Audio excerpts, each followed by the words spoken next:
বিসমিল্লাহির রহমানির রহিম। আসসালামু আলাইকুম।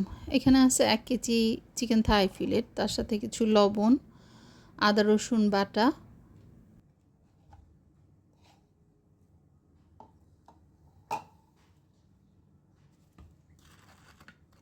বাজারে 2 ধরনের সয়া সস পাওয়া যায়। আমি দুটোটাই এখানে ব্যবহার করব। একটা পাতলা ধরনের যে সয়া সসটা একটু টক বেশি থাকে, ওইটা প্রথমে 2 টেবিল চামচ দিয়ে নিব।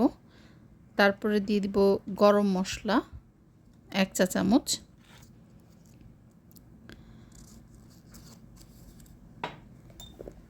সাদা গোলমরিচের গুঁড়া দিয়ে দিব,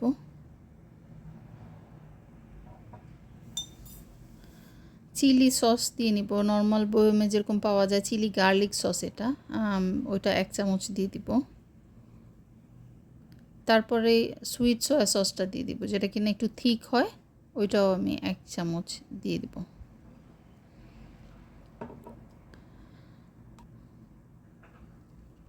লেবুর রস দিব, একটু বেশি করে দিতে হবে, 2 টেবিল চামচের মতো দিলে ভালো হয়।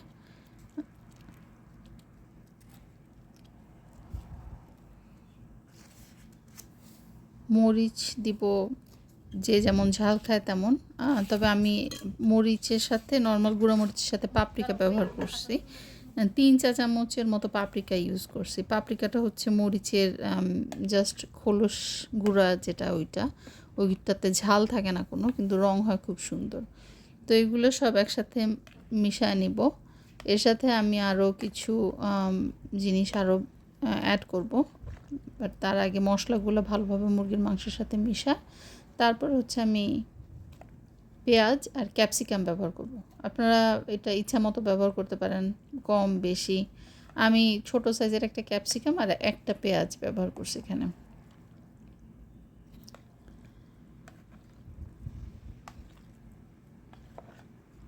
মশলাটা ভালোভাবে মাখানো হয়ে গেলে তারপর এটাকে রেখে দেবো কিছুক্ষণ। আমার কাছে পাপরিকা একটু কম মনে হচ্ছিলো, আবার অ্যাড করে দিচ্ছি। তো ইন টোটাল এখানে 3 চা চামচের মতোই আছে পাপরিকা, খুব তার চেয়ে বেশি নেই। তো তারপরে যতক্ষণ পারা যায় আমি মিনিমাম চেষ্টা করি যে 1 ঘন্টা, 2-3 ঘন্টা রাখলে ভালো। আরও এটার সাথে একটু সরিষার তেল উপরে দিয়ে দিব, যাতে মাংসটা ড্রাই হয়ে না যায়। 2 টেবিল চামচের মতো সরিষার তেল দিয়ে এটাকে রেখে দিব 1 থেকে 3 ঘন্টা পর্যন্ত। কিছু স্ক্রুয়ার স্টিক, যেটা বা শাসলিক করার যে স্টিকগুলা, ওইগুলা আমি 1 ঘন্টার মতো পানিতে ভিজায় রাখছিলাম। এটাতে গাঁথতে সুবিধা হয় মাংসগুলা। তারপরে ওইটাতে মাংস, পেঁয়াজ, ক্যাপসিকাম পছন্দ মতো অর্ডারে আমরা গেঁথে নিব এটার সাথে। আমি পার্সোনালি ফার্মের মুরগি খাওয়া প্রেফার করি না, কিন্তু মানুষের আবেদনের জন্য বানাইতে হয় মাঝে মাঝে। তো আমি বলবো না এটা খুব হেলদি একটা ফুড। আপনারা যথাসম্ভব ফার্মের মুরগি অ্যাভয়েড করবেন। তারপরেও তো অকেশনালি আমাদের করতে হয় দেখে মাঝে মাঝে আমি করে নিই। আমি চেষ্টা করি যথাসম্ভব সেটাকে হেলদি রেখে বানানোর। এখন মুরগি যদি পারেন খেতেই হয়, সেটা হচ্ছে দেশি অর্গানিক মুরগির মাংস খাওয়া উচিত, বা নিজে ঘরে পালা মুরগির মাংস, সেগুলো ভালো। যাই হোক, আমি এইভাবে সবগুলা কাঠি গেঁথে নিব মাংসগুলা। নেওয়ার পরে এই হচ্ছে তার ফাইনাল লুক। এখন চলে যাব ওভেনে এগুলাকে আমি কুক করার জন্য। তো ওভেন ট্রেটার মধ্যে আমি কিছু অয়েল আগে স্প্রে করে নিচ্ছি, যাতে নিচে না লেগে যায়।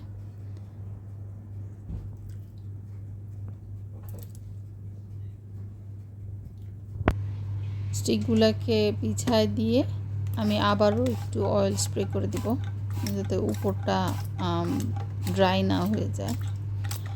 তারপরে ওভেনে আমি হাইয়েস্ট হিটে, আমি গ্রিলে করব এটা, তো হাইয়েস্ট হিটে গ্রিলে 25 মিনিটস মিনিমাম করলেই কুক হয়ে যাওয়ার কথা। আপনাদের ওভেনের উপর ডিপেন্ড করে, আপনারা চেক করে দেখবেন।